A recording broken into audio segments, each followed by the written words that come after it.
মমতা ব্যানার্জি আমাদের যে মুখ্যমন্ত্রী উনি চাচ্ছে না এখানে একটা কলকারখানা হোক, এটা ভাওতা দিচ্ছে আমাদের কৃষকদেরকে, গ্রামের গরিব মানুষকে উনি ভাওতা দিয়ে উনি ওই ভাতা ভাতা শুরু করছে।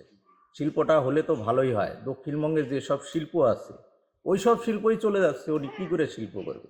উনি খালি শিল্প সম্মেলন, খাওয়া দাওয়া, ওনার ফুর্তি, ওনার লিডাররা।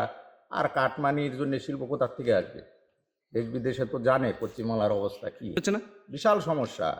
কৃষকরা ন্যায্য মূল্যের দাম পাচ্ছে না, প্লাস কৃষক যখন মালটা বিক্রি করে দিচ্ছে সেটা ফোরের মাধ্যমে মমতা ব্যানার্জি ওখান থেকেও ইনকাম করছে।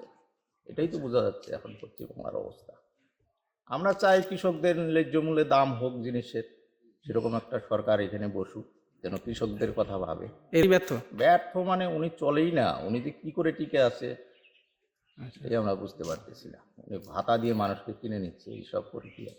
তবে মানুষ সজাগ হয়ে গেছে, উনি আর থাকতে পারবে না।